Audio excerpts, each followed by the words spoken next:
What's up, everybody? This is the update with the Ukraine and Russia war. So right now, guys, that huge convoy that the Russians had coming towards Kyiv is on the outskirts of the Ukraine capital. Like I said, Ukraine has been doing a good job holding off the Russians. U.S. intelligence found out that Vladimir Putin is very upset on how the war has been stalling out because he expected to have Ukraine under his control way sooner than what's going on right now. He did not expect the strong resistance from the Ukrainian army and the citizens. This convoy is still headed straight to Kyiv. They had some satellite images that showed how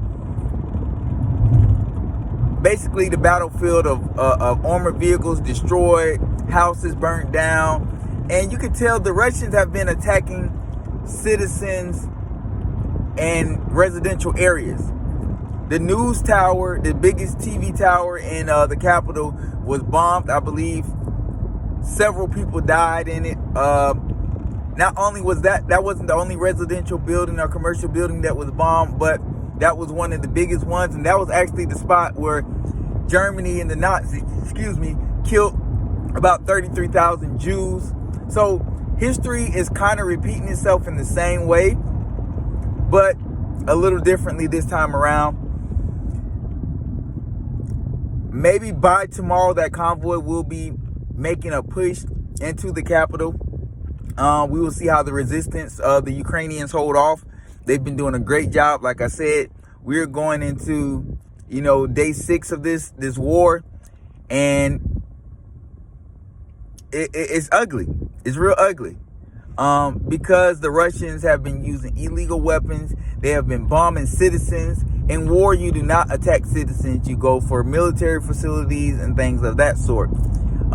Radars and stuff like that. So they've been attacking civilian homes, residential places, markets and stuff that these people need to survive.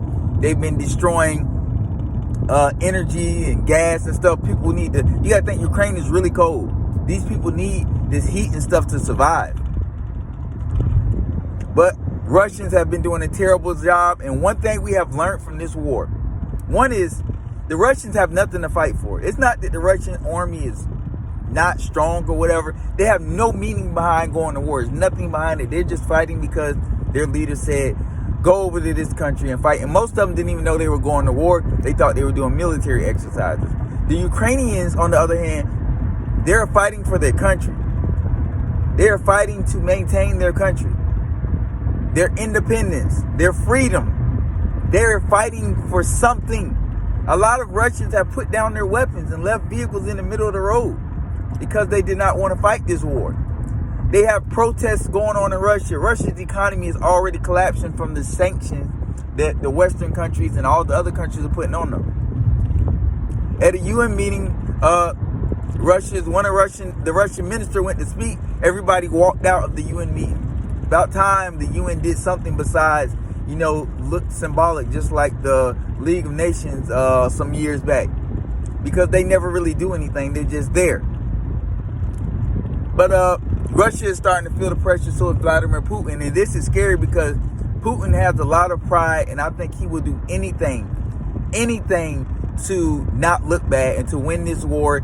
And the road he's going down, I think he's going to start a nuclear war, and he will end up nuking a city in Ukraine.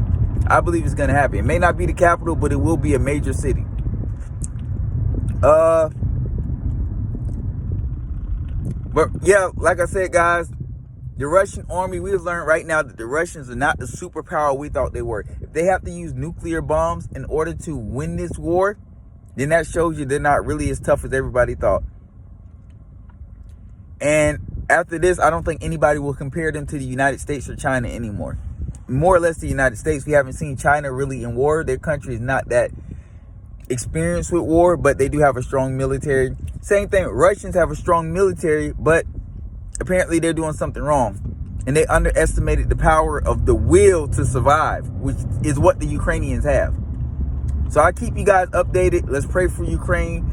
Like I said, this convoy is right on the outskirts of the capital.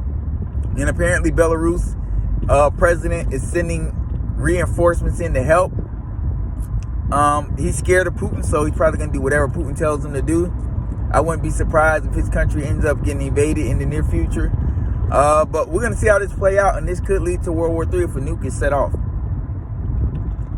So that's my update. I'll have more coming up for you guys later, and everybody continue to pray for Ukraine. And Ukrainians, any of you guys watching this, please continue to fight like you're doing. You're doing a great job, and the world sees it. You will become a superpower in the near future, and you would never have to worry about this again. Stay strong. And I hope everybody keeps sending them help. Hopefully somebody intervenes and actually sends some troops there to help Ukraine. But guys, that's just my update for today. And remember, Ukrainians, Putin is very upset because he thought he could take your country out way quicker than what's going on right now. He's disappointed in his military. And hopefully they perform a military coup in Russia and they overthrow Putin. And he has the same ending as Mussolini. If you guys don't know, that was the Italian dictator that was overthrown and body thrown out in the streets after he was killed, and all types of things happened. So we'll see, guys. That's my update, and I'll talk to you guys later.